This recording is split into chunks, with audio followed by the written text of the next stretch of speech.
I like to give people a challenge.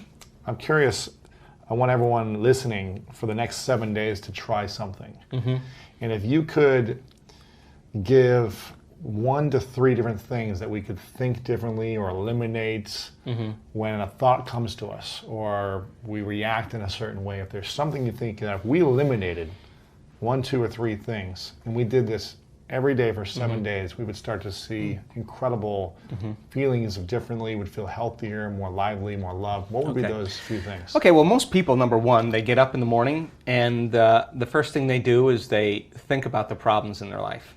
And those problems are memories from the past. So the moment they think about their problems, they're thinking in the past, right? Every one of those problems has an emotion attached to them. So they start feeling unhappy or unworthy or whatever. And how you think and how you feel is your state of being. So most people's entire state of being is in the past when they start the day.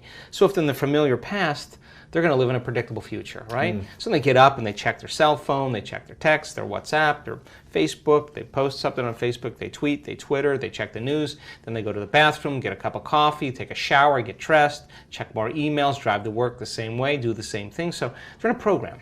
They've actually lost their free will to the program. Wow. So if you start your day, and you start your day with this simple question, what is the greatest ideal of myself that I can be today? You ask yourself that question. And now listen, your body's going to go like, well, we got to get a cup of coffee, and you got to. I'm tired. And you got to go, body.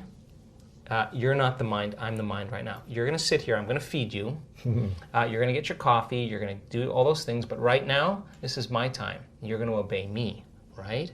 So now the body's no longer the mind. You're the mind. And so when it wants to get up and you become aware of it and return back to the present moment, every time you do, that's a victory. Wow. And you're changing some aspect of yourself. So then ask yourself, I do this all the time, write down 4 thoughts that you're going to stay conscious of the whole day. I can't, it's too hard. You'd be surprised the moment you become conscious of what those thoughts are, how unconscious you've been to them all day, for weeks on end. Write down what you speak, how you speak, 4 things you want to change, how you act. How do you act? Do you complain? Do you blame? Do you make excuses? Do you feel sorry for yourself? That's a victim consciousness. What emotions do you live by? Is it possible that you're so used to living by guilt you don't even know it's guilt, it just feels like you? Do you allow your energy to drop? Become conscious of those states of mind and body and review them and say, this is the old self. Then say, what thoughts do I want to fire and wire in my brain? And start firing and wiring and start feeling it. What behaviors will I demonstrate today? What choices will I make? One day, one lifetime.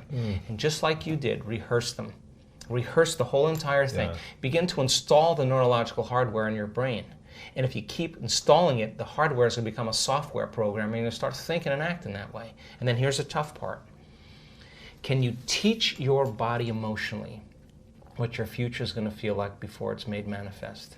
And don't get up until you feel that way. Now, practice that for a few days, and then see if you can stay in that state and watch all of a sudden all those weird doors start opening for you. Synchronicities, whatever they are. Number 2, take a time at the end of your day, before you lay down, and give thanks for your life and feel gratitude. And really teach your body what it feels like. The emotional signature of gratitude. When gratitude means you're getting something. If I give you something that's of value, you would say thank you because you would feel it, right? So when you're receiving, you're giving thanks. So gratitude is the ultimate state of receiving.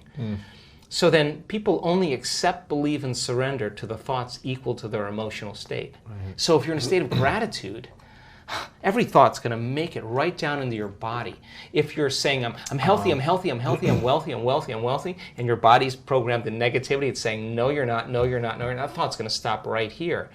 So as you elevate your state, there are about 1,200 different chemical reactions that go on in the body that begin to restore and repair the body in a state of gratitude. And so we've done the research to prove that. 10 minutes, and just feel it with all of your heart.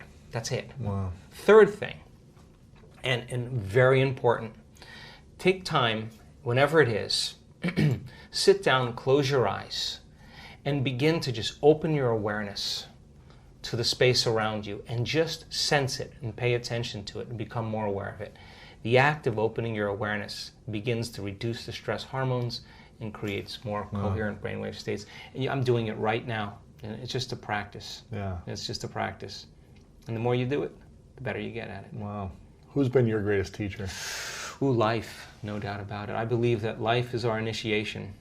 I mean, I do my best to see my life as a reflection of my mind, and I think that life is our greatest teacher. Reflection of your mind is essentially like what you've created is a reflection of how you've been thinking. Yeah, exactly. So if you're showing up sick physically, then that's what you've created in your mind. Look, I don't believe that germs make me sick. I believe I make me.